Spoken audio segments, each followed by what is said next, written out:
ಆತ್ಮೀಯ ಬಂಧುಗಳು, ಗಾಬರಿ ಆಗಬೇಡಿ. ನಮನವನ್ನು ಬಹಳ ಕೆಲವೇ ನಿಮಿಷಗಳಲ್ಲಿ ನನ್ನ ಮಾತಲ್ಲಿ ನಾನು ಮುಕ್ತಾಯ ಮಾಡ್ತೇನೆ. ಯಾಕೆಂದ್ರೆ ಸಾಕಷ್ಟು ನಮ್ಮ ನಿವೃತ್ತ ನ್ಯಾಯಾಧೀಶರಿಬ್ಬರು, ಮರಗೂರವರು, ಬಸವರಾಜ್ ಅವರು, ನಮ್ಮ ಸೋದರಿಯವರು ಸವಿಸ್ತಾರವಾಗಿ ಹೇಳಿ ನಮನವನ್ನು ಸಲ್ಲಿಸಿದ್ದಾರೆ. ಇದರಲ್ಲಿ ಬಹಳಷ್ಟು ವಿಚಾರಗಳು ಬಂದಿತ್ತು. ಯಚೂರಿಯವರ ನಡವಳಿಕೆ, ನಡೆದು ಬಂದ ದಾರಿ, ಮದ್ರಾಸದಲ್ಲಿ ಜನನ, ಕಾಕಿನಾಡಿನಿಂದ ಡೆಲ್ಲಿ ತನಕ ಬೆಳೆದು 2 ಬಾರಿ ರಾಜ್ಯಸಭಾ ಸದಸ್ಯರಾಗಿ ನಡೆಕೊಂಡಂತ ರೀತಿ, ನೀತಿ ಮತ್ತು ದೇಶದ ಪರಿಸ್ಥಿತಿಯನ್ನ ಸುಧಾರಿಸೋದಕ್ಕೋಸ್ಕರ ಅವರು ತೆಗೆದುಕೊಂಡಂತ ನಿಲುವು, ವಾಗ್ಮಿ, ಸಾಹಿತಿ, ಸಾಂಸ್ಕೃತಿಕ ರೂವಾರಿ ಇವೆಲ್ಲವೂ ಆಗಿರೋದನ್ನ ಮತ್ತೆ ನಾನು ನೆನಪು ಮಾಡಕ್ ಹೋಗೋದಿಲ್ಲ.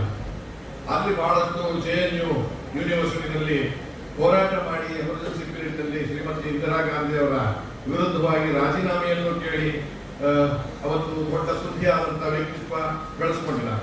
ಇವತ್ತು ಅವರ ಸಾವು ಕೇವಲ ಯಾವುದೇ ಒಂದು ಪಕ್ಷಕ್ಕೆ ಸೀಮಿತವಲ್ಲ, ಇಡೀ ರಾಷ್ಟ್ರದ ನಷ್ಟ ಅಂತ ಹೇಳೋದ್ರಲ್ಲಿ ತಪ್ಪಿಲ್ಲ. ಆ ಮಾತನ್ನು ಈಗಾಗಲೇ ಹೇಳಿದ್ದಾರೆ, ಅದನ್ನೇ ಪದೇ ಪದೇ ನಾನು ಹೇಳಕ್ ಹೋಗಲ್ಲ. ಇನ್ನೊಂದು ವಿಚಾರ, ಎಲ್ಲೋ ಒಂದ್ ಕಡೆ ಮ್ಯಾಂಡೇಟ್ ಬಂದು ಬದ್ಧತೆ ಇರ್ತಕ್ಕಂಥ ಸರ್ಕಾರ ಒಂದೇ ಪಕ್ಷ ಅಧಿಕಾರಕ್ಕೆ ಬರದೇ ಇರುವಂತ ಸಂದರ್ಭದಲ್ಲಿ 3 ಬಾರಿ ನಮಗೆ ತಿಳಿದ ಹಾಗೆ ಯುನೈಟೆಡ್ ಫ್ರಂಟ್ ಆಗಿರ್ಬೋದು, ಅಥವಾ UPA ಆಗಿರ್ಬೋದು, ಇಂಡಿಯಾ ಇತ್ತೀಚೆಗೆ ಆದಂತ ಅದರಲ್ಲಿ ತಮ್ಮ ಪಾತ್ರವನ್ನು ಹೆಚ್ಚು ಮುಕ್ತವಾಗಿ ಮತ್ತು ಫ್ಲೆಕ್ಸಿಬಲ್ ಆಗಿ ಸೈದ್ಧಾಂತಿಕ ವಿಚಾರದಲ್ಲಿ ರಾಷ್ಟ್ರದ ಹಿತ ಬಹಳ ಮುಖ್ಯ ಅನ್ನೋ ದೃಷ್ಟಿಯಿಂದ ಯೋಚನೆ ಮಾಡಿ ಆ ತೀರ್ಮಾನವನ್ನು ತಗೊಂಡು ಗಟ್ಟಿಗೊಳಿಸಿದಂತವರು, ಆ ಗಟ್ಟಿತನ ಇನ್ನು ಎಷ್ಟು ಉಳಿದಿದೆ ಅಂತಕ್ಕಂಥ ವಿಚಾರವನ್ನು ನಾವು ಯೋಚನೆ ಮಾಡಬೇಕಾಗಿತ್ತು. ಕಳ್ಕೋಬಾರ್ದಾಗಿತ್ತು, ಅದು ಕಳೆದೋಗಿದ್ದನ್ನ ವಾಪಸ್ ತಗೊಳಕ್ಕಾಗದೇ ಇದ್ರು ಅವ್ರು ಬಿಟ್ಟು ಹೋದಂತ ದಾರಿಯ ಹೆಜ್ಜೆಯೇ ಗುರುತಿದೆಯಲ್ಲ, ಆ ಗುರುತಿನ ನಡೆಯಲ್ಲಿ ನಾವು ಎಷ್ಟು ಇನ್ನೂ ಸ್ವಲ್ಪ ರಾಷ್ಟ್ರವನ್ನ ಉಳಿಸೋದಕ್ಕೋಸ್ಕರ, ಸಂವಿಧಾನಕ್ಕೆ ಗೌರವಕ್ಕೋಸ್ಕರ, ಪ್ರಜಾ ಪ್ರಭುತ್ವದಕ್ಕೋಸ್ಕರವಾಗ ಜಾತ್ಯತೀತ ಸಮಾಜವಾದ ಪ್ರಭುತ್ವವನ್ನು ಗಟ್ಟಿಗೊಳಿಸೋದಕ್ಕೆ ನಾವು ನೀವು ಎಲ್ಲ ನಿಂತುಕೊಂಡು ಕೇರ್ ಮಾಡಬೇಕಾಗಿದೆ. ಎಂತ ಸಂದರ್ಭದಲ್ಲಿ ಇದ್ದೀವಿ? ಕೋಮುವಾದಿಗಳ ಪಕ್ಷ, ಸರ್ವಾಧಿಕಾರದ ಪಕ್ಷ, ಆಮೇಲೆ ಏಕ ವ್ಯಕ್ತಿ ಪ್ರಭುತ್ವದ ಪಕ್ಷ ಅಧಿಕಾರದಲ್ಲಿ ಇರುವಂತಹ ಸಂದರ್ಭದಲ್ಲಿ ಎಲ್ಲೋ ಒಂದ್ ಕಡೆ ಯಚೂರಿಯವರಂತವರ ನಾಯಕತ್ವದಲ್ಲಿ ಮೊನ್ನೆ ಮ್ಯಾಂಡೇಟ್ ಬರದೇ ಇರೋತರ ನೋಡ್ಕೊಂಡು ಕನಿಷ್ಠ ಪಕ್ಷ ಅವರನ್ನ ನಾವು ಹಿಡಿದು ನಿಲ್ಲಿಸತಕ್ಕಂತ ಒಂದು ಸಾಮರ್ಥ್ಯವನ್ನು ಗಳಿಸೋದಕ್ಕೆ ಕೊಟ್ಟಿದ್ದಾರೆ ಅವಕಾಶವನ್ನು.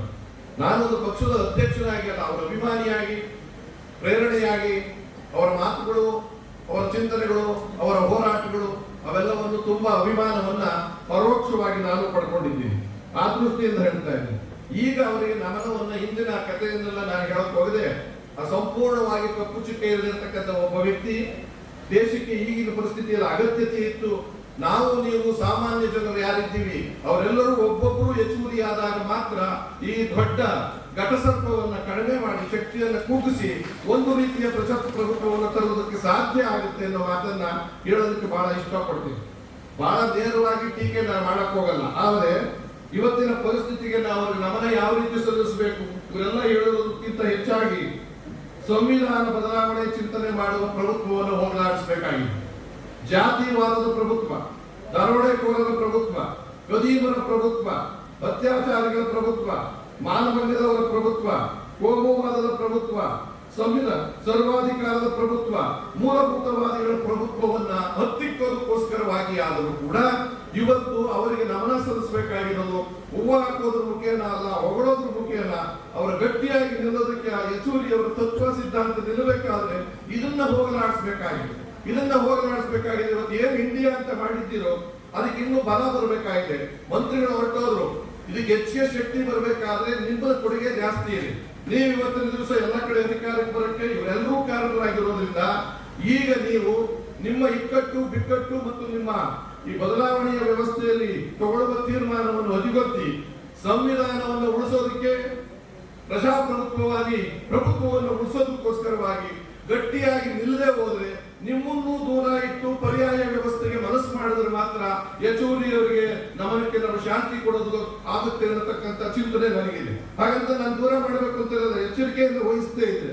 ಇತ್ತೀಚಿನ ದಿನಗಳಲ್ಲಿ ಆಗ್ತಾ ಇರ್ತಕ್ಕಂಥ ಬೆಳವಣಿಗೆಯನ್ನ ರಾಜ್ಯದಲ್ಲಿರ್ಬೋದು, ರಾಷ್ಟ್ರದಲ್ಲಿರ್ಬೋದು, ಎಲ್ಲೋ ಒಂದ್ ಕಡೆ ಕಸವನ್ನ ಗುಡಿಸಿದ ಮೇಲೆ ಪೊರಕೆಯನ್ನ ಆಚೆಗೆ ಹಾಕುವ ರೀತಿಯಲ್ಲಿ ನೀವು ಮಾಡಬಾರದು. ಕಾಂಗ್ರೆಸ್ನವರು ನೀವು ಅದನ್ನೇ ಬದ್ಧತೆಯನ್ನ ಇಟ್ಕೊಂಡು ನಿಮ್ಮಲ್ಲೂ ಆಗುವ ಲೋಪದೋಷಗಳನ್ನು ಕಡಿಮೆ ಮಾಡಿಕೊಳ್ಳದೆ ಹೋದ್ರೆ ಬೇರೆ ಪರ್ಯಾಯ ವ್ಯವಸ್ಥೆಯನ್ನು ನಾವು ಮಾಡಬೇಕಾಗುತ್ತೆ.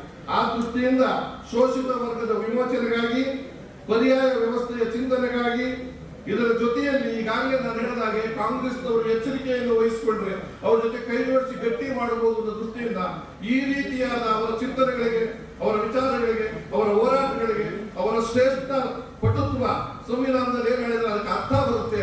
ಆ ರೀತಿಯ ನಮನವನ್ನು ನಾವು ನೀವು ಅವರಿಗೆಲ್ಲ ಸರ್ವಾಂಗೀಣವಾಗಿ ಒಪ್ಪಿ ನಮನವನ್ನು ಸಲ್ಲಿಸೋಣ ಅಂತೇಳಿ ನನ್ನ ಶ್ರದ್ಧಾಂಜಲಿಯ ಮಾತನ್ನು ಮುಕ್ತಾಯ ಮಾಡ್ತಾ ಇದ್ದೀನಿ. ಧನ್ಯವಾದ.